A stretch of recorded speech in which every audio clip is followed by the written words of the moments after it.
Welcome to the Sunday morning worship service of DuPage Unitarian Universalist Church in Naperville, Illinois. I am Bridget Coleman, a member of your Board of Trustees.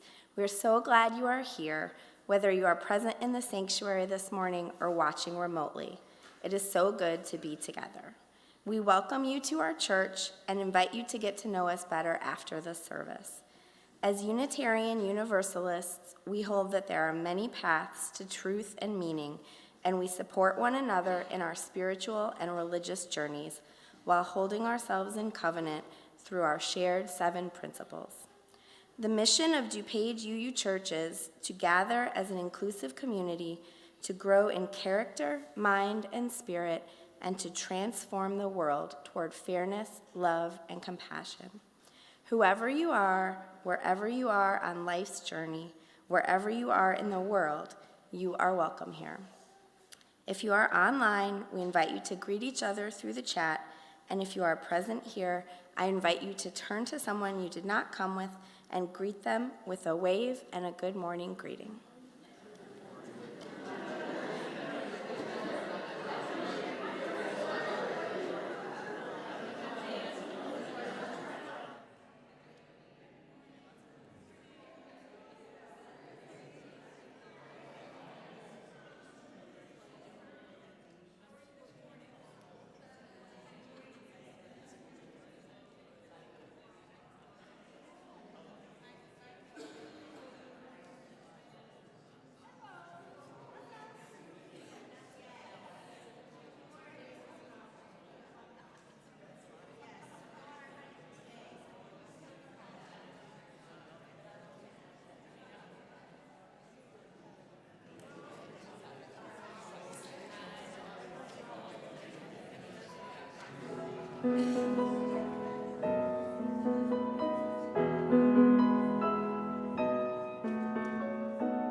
I light this chalice for the second source of our living tradition that draws from the words and deeds of prophetic women and men, which challenge us to confront powers and structures of evil with justice, compassion, and the transforming power of love.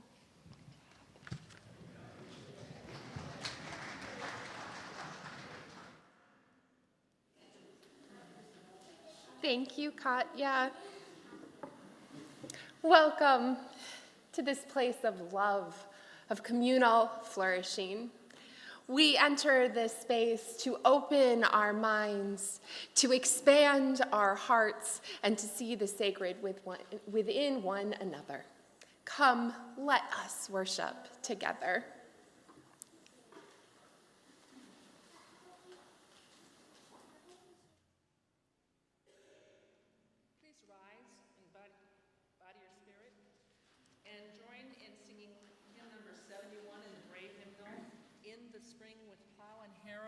We'll sing verses 1, 2, and 5.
Our vision of beloved community is rooted in the relationships that we have with each other, our world, and creation.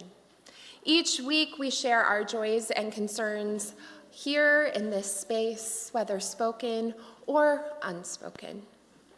Today's flowers were given by Joan Doyle, who is dedicating them to her family's November birthdays and one that's coming in March. I have a note of joy from Mike and Jane Winter, who welcome Percy Stoltzman to the family, born last night in Seattle. All are healthy. Congratulations, Grandpa and Grandma.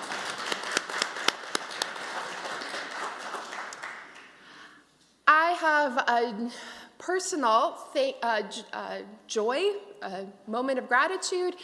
This past week I spent with other ministers in Pierre Marquette State Park, where we studied together, as I do every year.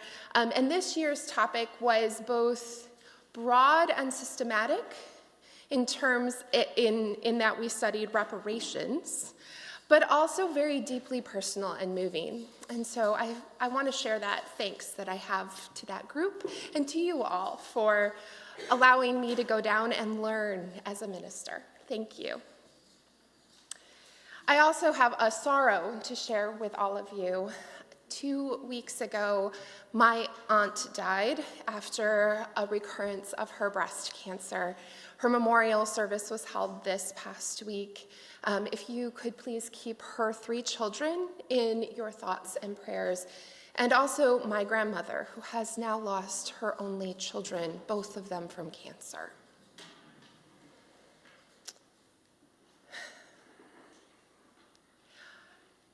Today, I would also like us to remember the areas of this planet that are struggling with conflict. Again, if it so moves you, please contact your senators to call for a ceasefire in Israel and Palestine. And also to urge the intervention of the UN in the Sudan and the genocide that is happening there.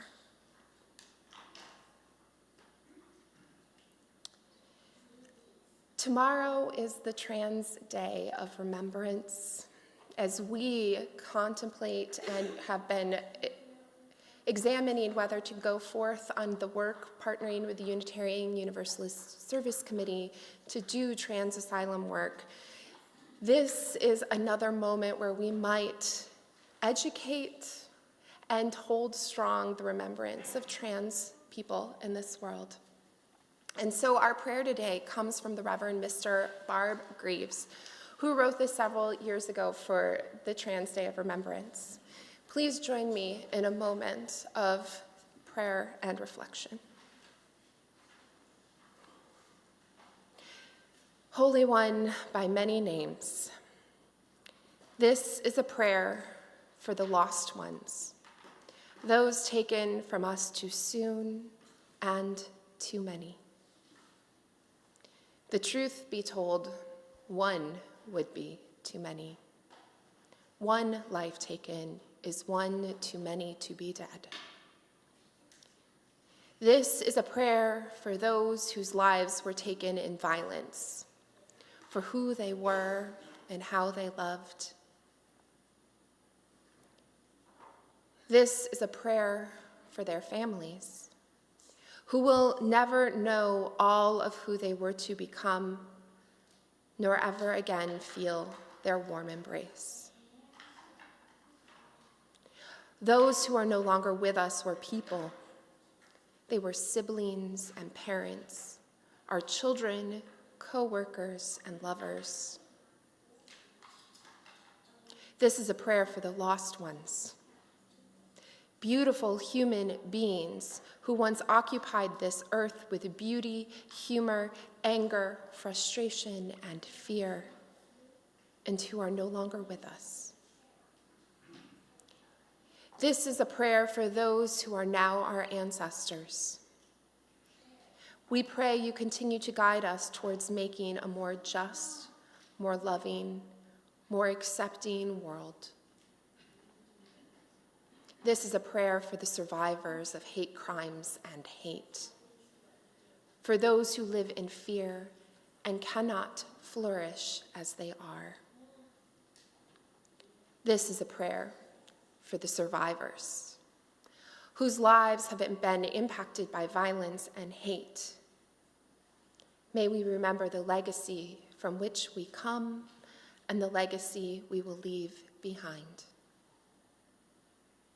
May we continue to build families of choice and protection for our souls as well as our bodies, trusting that we were always meant to be here and knowing that we are loved just as we are. May it be so.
So usually we talk about things that we're grateful for. What things are you grateful for? What? I'm thankful for my family, For your family. for my abuela, For your abuela? for my 2 cats. All right. So I'm going to add a twist to this, but I'm going to tell you a story first. So this is a story about a very special deer. And you would notice this deer right away because of its 3 pointed antlers and the long hair at its throat and its beautiful coloring. It was intelligent and could run swiftly and leap great distances, but it was also tender and loving. And this wonderful deer lived in a very deep forest, far away from towns and people. But one day, the king decided to go hunting. And he and his followers set out into the forest on their horses. And the king, of course, rode the fastest horse. And he became so excited at chasing the animals and trying out his bow and arrow that without knowing it, he soon left the others behind and entered the deepest part of the woods. All of a sudden, the king saw the wonderful special deer. And he knew that this was the deer that he wanted to shoot. And he strung his bow and urged his horse to gallop swiftly after the deer. Well, the great deer saw him coming and took off as fast as lightning. And as he was fleeing, the deer came to a wide ditch, which he was easily able to jump across safely to the other side. The king's horse, however, knew he could not jump that far. So when he came to the edge, he stopped quickly, and the king was thrown off the horse into the deep ravine. The great deer, not hearing sounds behind him anymore, looked back, and he saw a riderless horse standing at the edge of the ravine and realized what must have happened to the king. Now, we could understand if the deer had kept on running happily, not being chased anymore. But instead, the great deer thought not of himself, but of the king who might be injured and needing help. And the deer said to himself, "The king has been used to a royal life with someone always there to help him with everything. Now he might be lying hurt and in pain, and there's no one else to help. I cannot leave him there alone." So the great deer went back and looked over the rim of the ravine. And below him he saw the king lying on the ground with his royal clothing all torn and dusty. Full of compassion for the king, the deer no longer thought of him as an enemy, but felt only sympathy and concern for him. And tears came from the deer's eyes, and he said to the king, "I hope your pain is not too great. Do you think you have any broken bones? Though I'm only a creature of the woods, I have the power to rescue you. Just tell me if you wish me to help you." The king was surprised to hear the deer speak, and even more amazed that the one that he intended to kill was now caring about him. The king felt ashamed and thought to himself, "Though he bears the shape of an animal, I am the one who is the real beast." And the king answered the deer, "My armor protected me well when I fell, so my injuries are not too great. I can bear the pain of my body. Worse, though, is the pain I feel knowing that I was trying to kill you. But if you still want to help, I accept your offer." And the great deer was happy that the king would let him help. And he leaped down into the ravine and said, "Mount on my back, your majesty, and hold on tight." And the king did, and the deer crouched down and sprung upward, bringing them both to the top. And he helped the king back onto his horse and explained how to get out of the forest. Well, the great king was full of gratitude. He was grateful. And he said, "My life is yours, O great compassionate deer. I will do anything for you. Why don't you come with me and live in my palace, and I will give you everything you want. Don't stay in these woods where someone else might come to kill you." But the great deer answered the king, "I do not seek the pleasures of your palace, O king. I am content to live here in the forest. However, if you truly wish to help me, stop your hunting. I will have all I want if you and others no longer wish to harm any deer or other animals or birds or insects. All we want is to be left in peace in this beautiful place." The king agreed readily and then set off for his home, now full of love and compassion for all creatures. So in this story, the king became grateful for the deer. Who else was grateful for the deer, do you think? You were? Yes. Do you think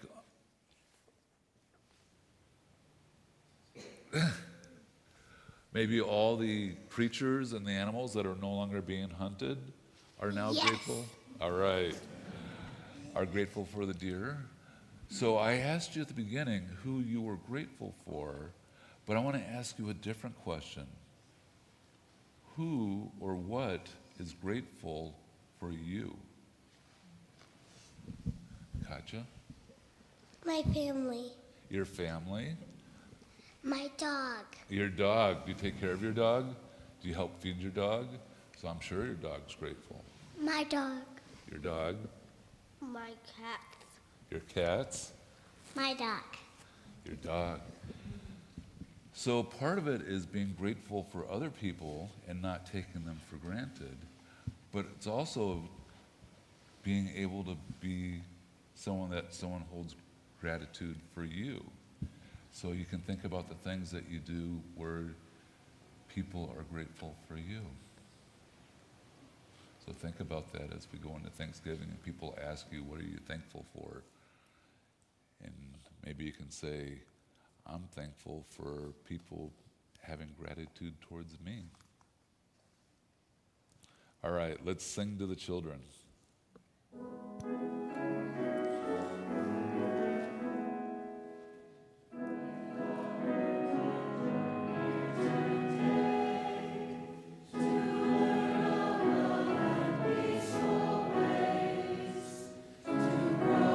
Spirit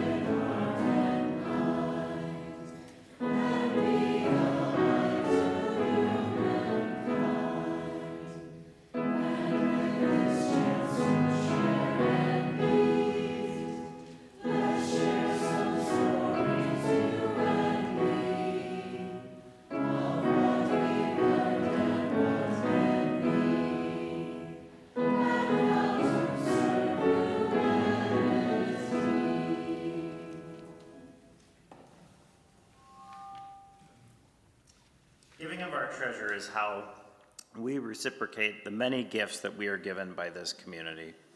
Your contribution supports the programs and operations of the DuPage UU Church. Giving is also how we live our values in this world. Each month we share our offering with an organization nominated by the congregation and selected by the special offering team. During November, the special offering will benefit the Humanitarian Service Project, which was nominated by Karen Hutt. The Humanitarian Service Project, or HSP, is dedicated to enhancing the quality of life for seniors and children affected by poverty. They serve the elderly, children and their families living in DuPage and Kane counties with meals and other essentials. Their programs are designed to meet the basic needs of those struggling in poverty and to support their emotional well-being. HSP is a private nonprofit, and their goal is to live in a community where no child, senior, mom, dad, or grandparent fears going to bed hungry, and they will always have a safe place to come for help. For more information on the Humanitarian Service Project, please visit hsp.agency. This morning's offering to support the work of DuPage Unitarian Universalist Church and of HSP is given and received in a spirit of generosity and gratitude.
One of my favorite trees on our DUUC property is the ginkgo tree outside our front door.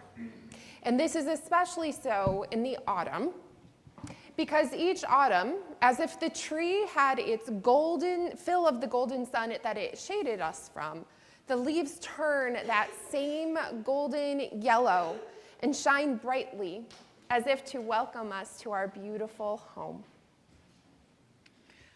Like all trees, the ginkgo tree loses its leaves each autumn. However, it does so in a very unusual way.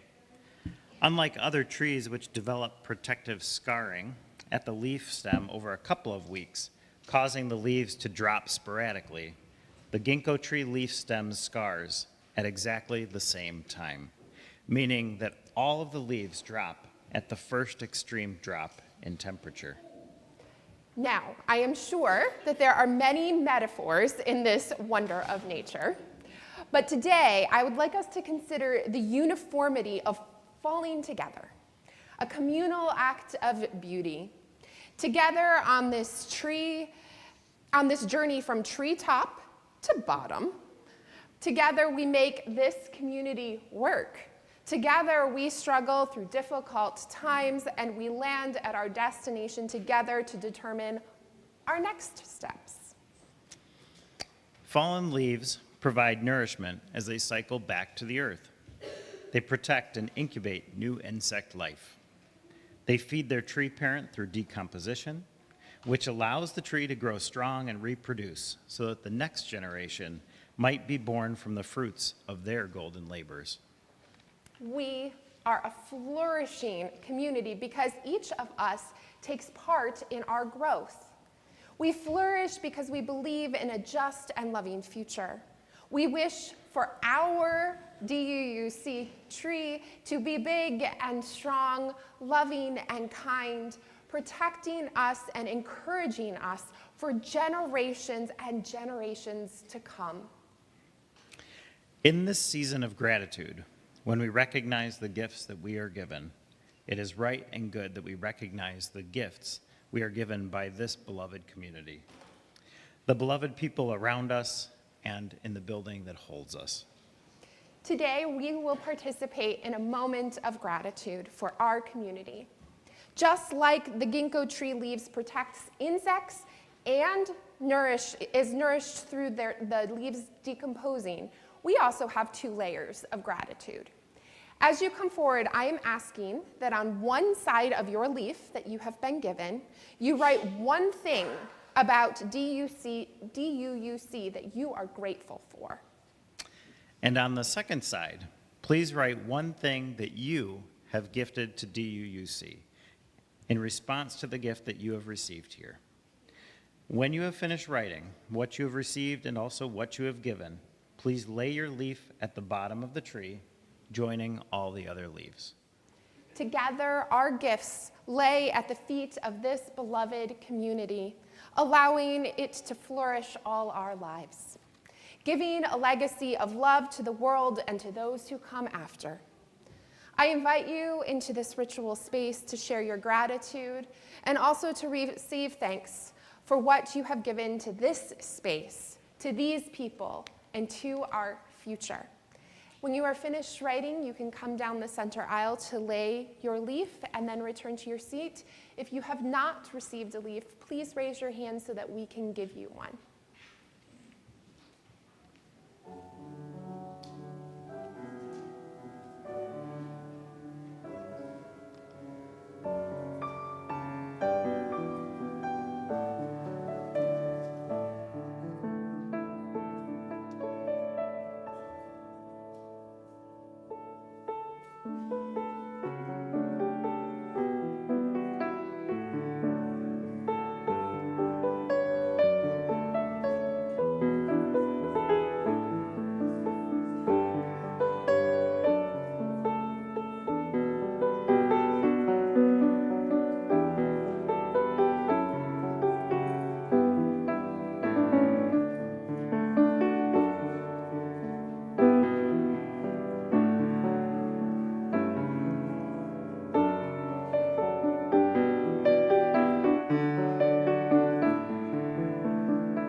and giving of gifts lay at the feet of this community, the nourishment of our people through our gifts. Together, we lay the foundation of our future with every gift, large or small, so that our message of love may bring justice to the world. I invite you to rise as you are willing and able to sing our next hymn, We Gather Together.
Growing up in a blue-collar family meant that there was not a lot of money for extras.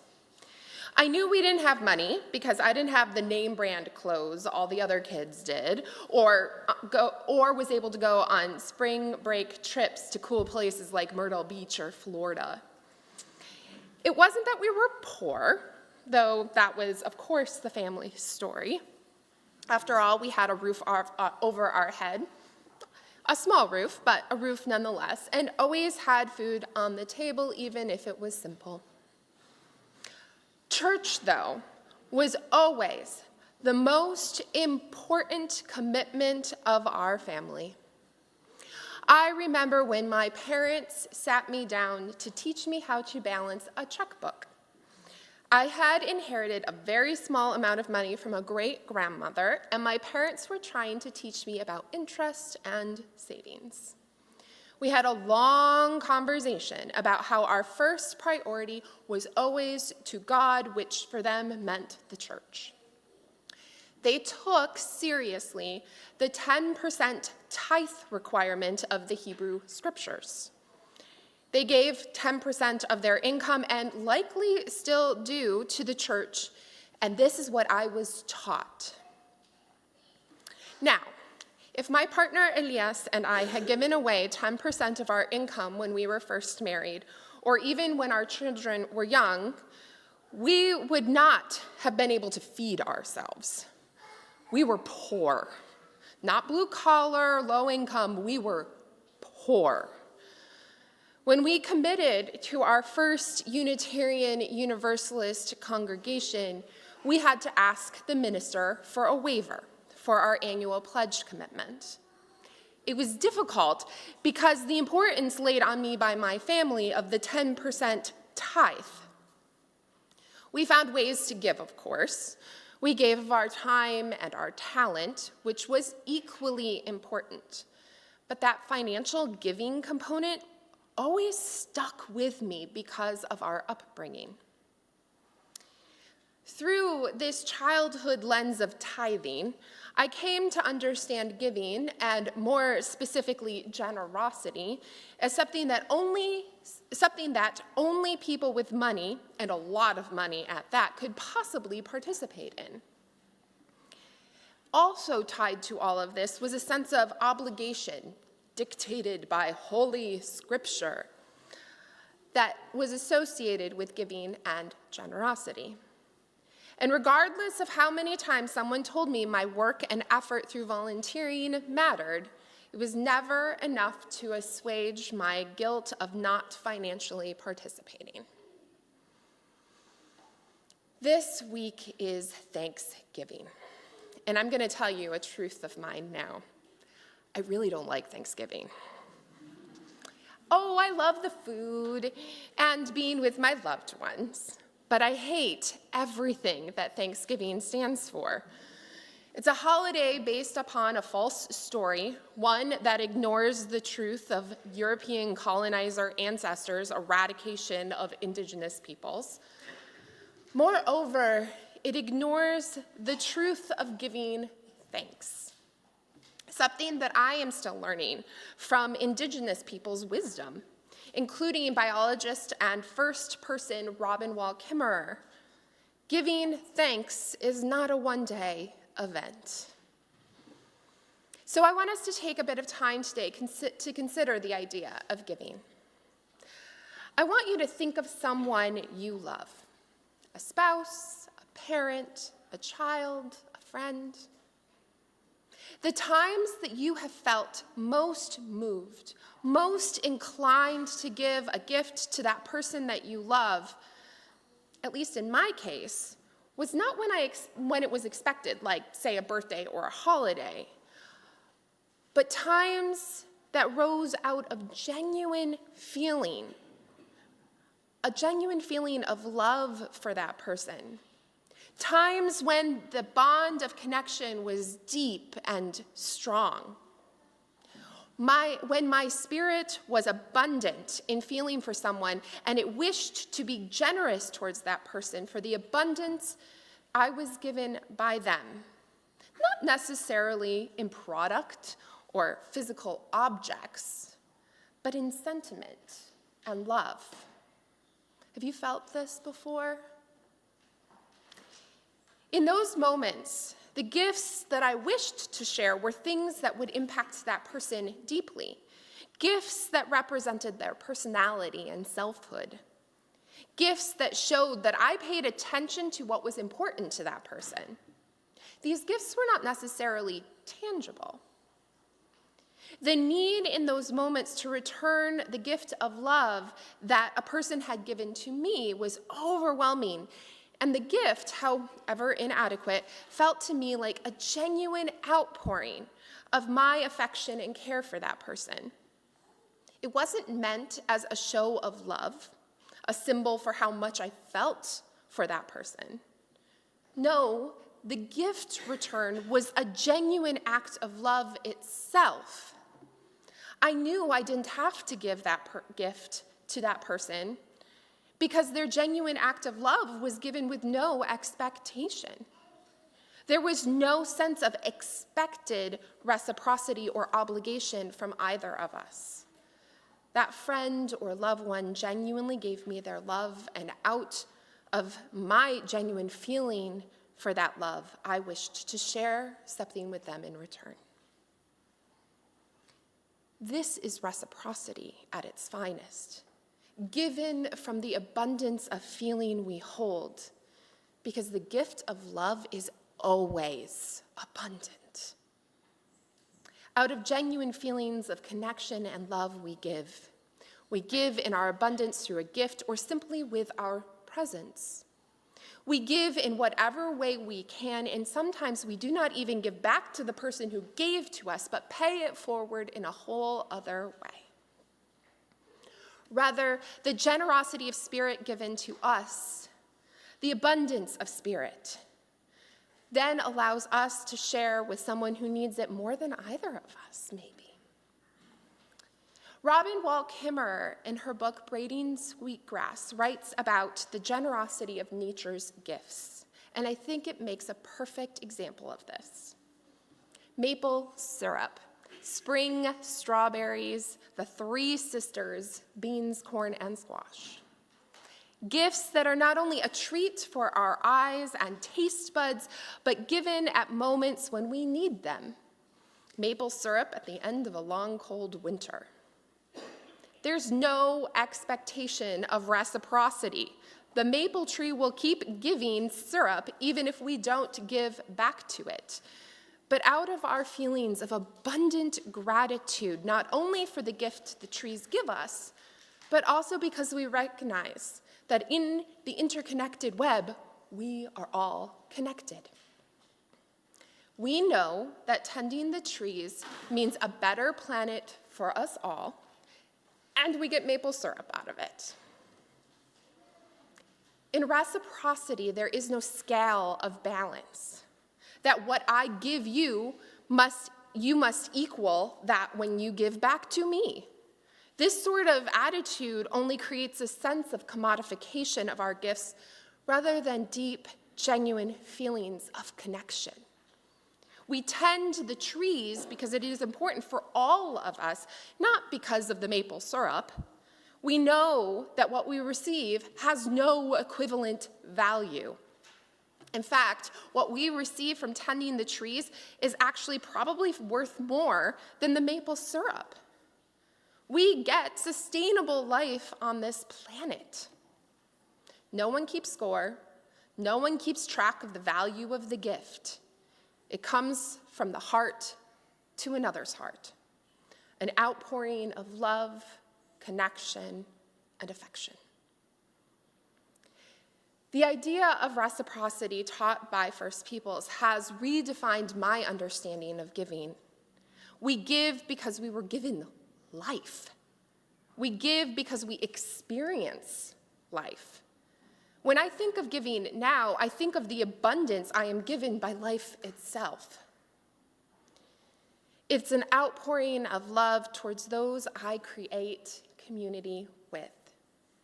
That love is gifted through me in a multiplicity of ways based upon what I have in abundance, time, talent, or treasure at whatever moment. We are a community that is alive, vibrant, flourishing, because you gave. You gave because you felt abundance from the unexpected love of this community. A love that you will likely never be able to fully reciprocate in any return gift, because that love is so large and beautifully overwhelming and complete. That's not to say this community is perfect, but the love of community is more powerful than anything that we can do on our own. It is for this reason you have given generously. You gave generously for whatever your situation is in any of the capacities that you were able to give in. You gave because you felt the connection and love with each other and this community. You gave even when your expectations and wishes for this community were not always in alignment with the direction the community went. In your generosity of time, of talent, of treasure, this community is able to exist. Unless it is unclear, your gift, whatever the gift, whatever the size, whatever the talent, is just as important and worthy as any other gift that is given. And out of this flourishing, we have a future for all of us. The power of giving to the community, especially a democratic community, is that we are all a part of this together. We give out of our abundance, whatever that abundance might be. We give when and how we can. Your gift is important. Both sides of the leaves matter. Now, sometimes we can't give. Sometimes we have moments when things are scarce, our time, talent, and treasure. This is no different than when I would feel the desperate and deep wish to gift someone with something and then had nothing to give them. Or when I needed to ask for a pledge waiver and also couldn't volunteer because I had a newborn at home. I didn't lose that friend, nor did I lose my community, just because I could not reciprocate at that moment. Giving is full of grace. It must be because giving is free. At other times, we might not be happy with a friend or a community. Sometimes our visions for the future do not align. In our happiness, it can be hard to find our abundance. However, if a gift is dependent upon reciprocity of similar or equal value or based upon what we wish or want to happen, We've moved into commodity and exchange. We have become a business and not a relationship. We've moved out of covenant. No, a gift is free and true. True reciprocity stems from the freedom of love given, not the expectation of something. This is especially hard in a world that runs on the capitalistic values of exchange. This shift in attitude is one that redefines our whole lives, and it is this shift that has informed my understanding of Thanksgiving above all else. For if giving is truly free, then my unexpected reciprocity is something that roots me every day in the very real and free gift of life itself. Over the past month, I've spoken about the importance of understanding our own faith and theology, that which is most important to us. I've spoken about the practices and rituals that remind us of that faith. For me, the root of my faith is the gift of life I have been given and my deep gratitude for that gift. Truly, every day is Thanksgiving when we are alive, even if that aliveness is difficult and hard and sometimes a struggle. Every day is a day to remember the gifts that we have been given and reciprocate them for life on earth. And most especially, to reciprocate to the communities that remind us of what is important in life. Communities like this church. The generosity of spirit, of talent, and of treasure in this community has brought us to this moment. This generosity has crafted a vision for our future. We are so blessed to be in community with each other. May we give from the abundance of love that we are given, not because we must, but because we love in return. Amen.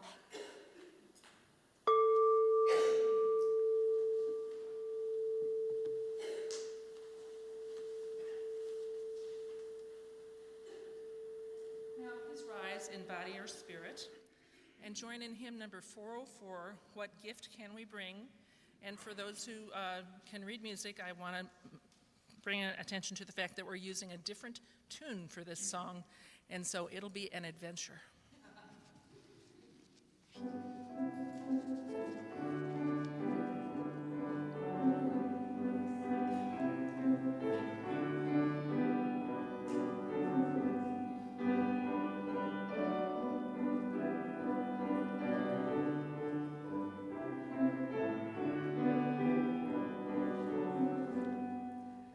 What gift can we bring? What present, what token, what words can convey it? The joy of this day, when grateful we come, remember, rejoicing, what song can we offer in honor and praise? Give thanks for the past, for those who had vision, who planted and watered, so dreams could come true. Give thanks for the now, for study, for worship, for mission that bids us turn prayer into deed. This gift we now bring, this present, this token, these words can convey it, the joy of this day. When grateful we come, remembering, rejoicing, this song we now offer in honor and praise.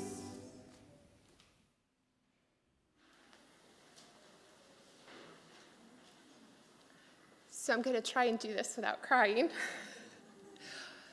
But today is a day in which I wish to share my gratitude for being your minister. I am truly blessed to have each and every one of you in my life.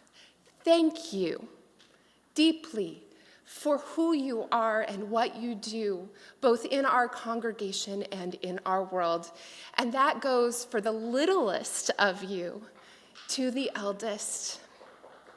And most especially in this moment, because we have so much going on in this congregation. And these past few months they have had a lot of challenging moments. Good challenging moments. I wish to give thanks to three particular groups of people.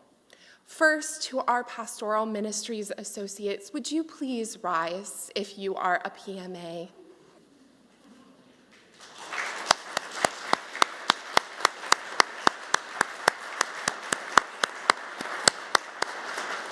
Thank you for caring for our people.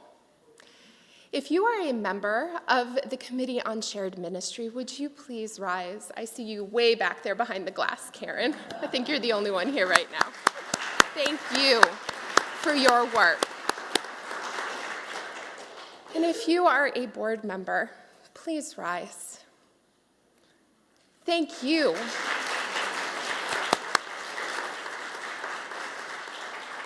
Thank you for leading our congregation, and a most deep and sincere gratitude for Ann Ariano, our board president, who has taken my phone calls well over the work hours and all the many other things she has done in the past 2 months, if not the past many, many years. Thank you.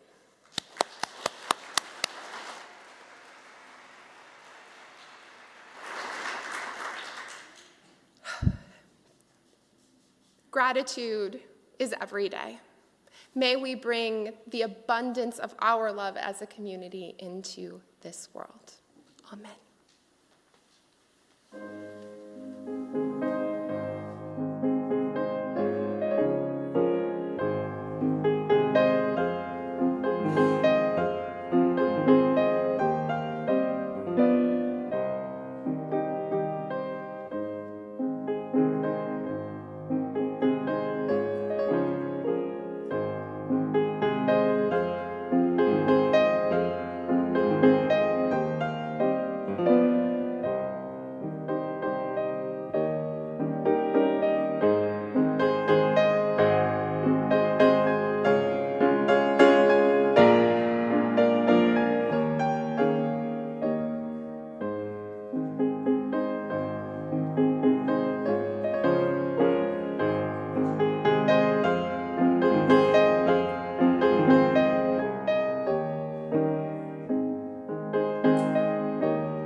Please rise in body or in spirit. Join me as we extinguish our chalice. We extinguish the light of this chalice, but not the light in our hearts. Until we meet again, may the warmth of our community carry you.